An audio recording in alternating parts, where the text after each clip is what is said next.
జగన్ అక్రమాస్తుల కేసులో అభియోగ పత్రం దాఖలుకు సమయం దగ్గర పడుతుండటంతో సిబిఐ దర్యాప్తును మరింత వేగరం చేసింది. ఈ కేసులో ఒక్క విజయసాయిరెడ్డిని మాత్రమే అరెస్టు చేసిన సిబిఐ దర్యాప్తులో లభించిన ప్రాథమిక ఆధారాల ఆధారంగా త్వరలోనే మరికొందరిని అరెస్టు చేసేందుకు సన్నద్ధమవుతోంది.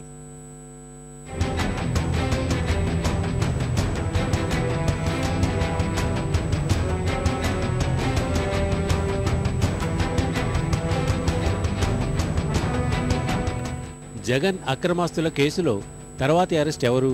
ఐఏఎస్ అధికారుల, పారిశ్రామికవేత్తల, రాజకీయ నాయకుల లేక జగనేనా అనేది ప్రస్తుతం సర్వత్రా ఉత్కంఠ రేకెత్తిస్తోంది. ఈ కేసులో విజయసాయిరెడ్డిని అరెస్ట్ చేసి 50 రోజులైంది. ఆ తర్వాత మరెవరిని అదుపులోకి తీసుకోలేదు. ఛార్జ్షీట్కు గడువు దగ్గర పడుతున్న కొద్దీ ఈ కేసులో అరెస్టులపై ఉత్కంఠ పెరుగుతోంది. పలువురు ఐఏఎస్లు, పారిశ్రామికవేత్తలను అధికారులు తరచూ పిలిపించి ప్రశ్నిస్తున్నారు. అయితే వీరిలో అరెస్ట్ అయ్యేది ఎవరన్నదే అందరిలోనూ గుబులు రేపుతోంది.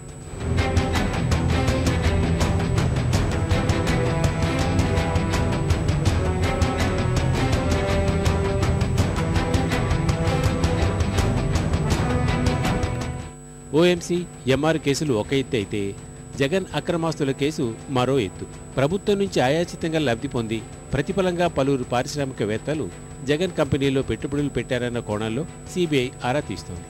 ఈ క్రమంలో జగన్ సంస్థల్లో భారీగా పెట్టుబడులు పెట్టినట్లు భావిస్తున్న నిమ్మగడ్డ ప్రసాద్ను సిబిఐ 7 గంటల పాటు సుదీర్ఘంగా ప్రశ్నించింది. ఆయన నుంచి కీలక అంశాలు సేకరించినట్టు తెలుస్తోంది. దర్యాప్తులో లభించిన ప్రాథమిక ఆధారాలతో లబ్ధి పొందినవారు, అందుకు సహకరించిన వారిపైన సిబిఐ దృష్టి సారిస్తోంది. వీరిలో ఒకరిద్దరు పారిశ్రామికవేత్తల పేర్లు ప్రముఖంగా వినిపిస్తున్నాయి. ఏ క్షణమైనా వీరిని అరెస్ట్ చేయొచ్చని భావిస్తున్నారు.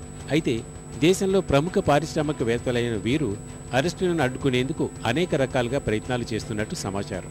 వీరితో పాటు మరికొందరు అధికారులు అంతిమంగా అసలు లబ్ధి పొందిన వారిని కూడా నిందితుల జాబితాలో చేర్చి అరెస్ట్ చేసే అవకాశాలు ఉన్నాయి.